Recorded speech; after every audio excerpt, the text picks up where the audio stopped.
It was about 5 or 6 weeks ago that Victoria spoke to a group of 600 people at a Rotary Club, and she's going to be giving the same speech to us today.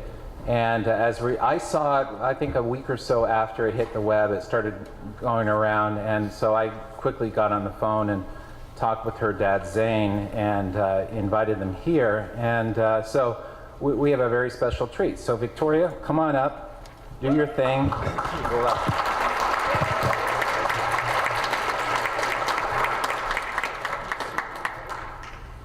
Have you ever wondered why Canada is in debt?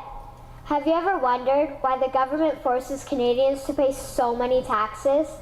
Have you ever wondered why the bankers from the largest private banks are becoming wealthier and the rest of us are not?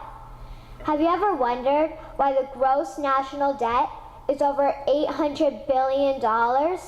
Or why we are spending $160 million a day on the interest of the national debt?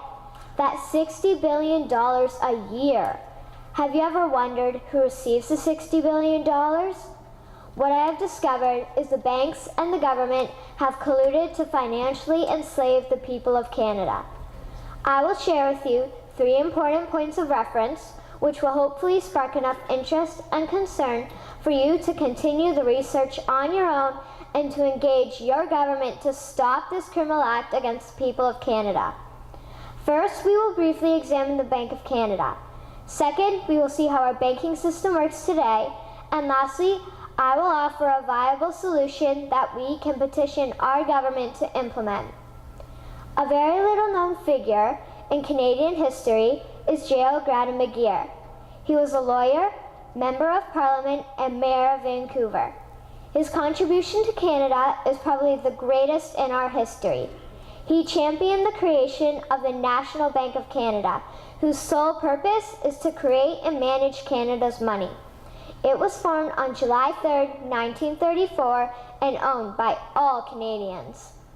Until the 1970s, because of the Bank of Canada, Canada's national debt was held at a constant, manageable level, until the government decided to implement what we now have as our modern-day banking system that is robbing the Canadian people. So how are they robbing us? Allow me to explain how our private banks and government work today.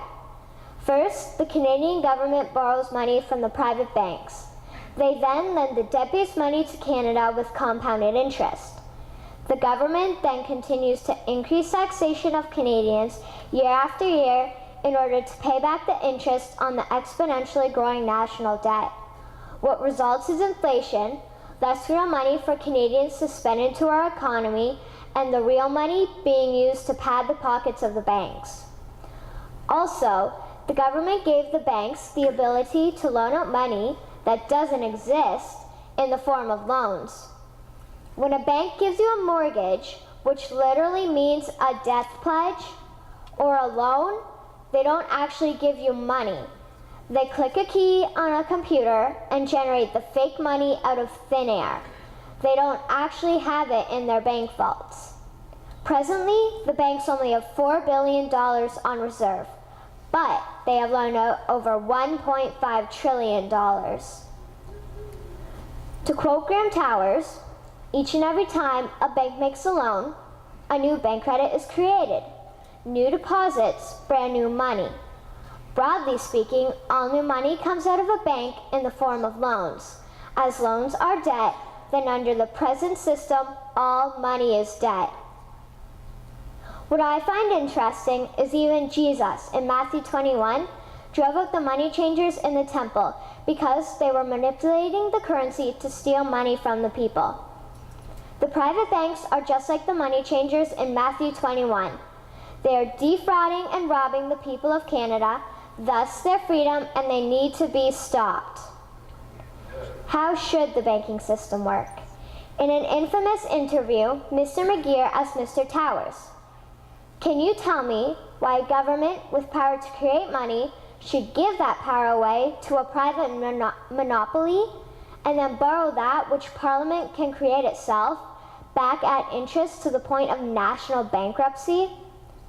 Mr. Towers replied, "If Parliament wants to change the form of operating the banking system, then certainly that is within the powers of Parliament.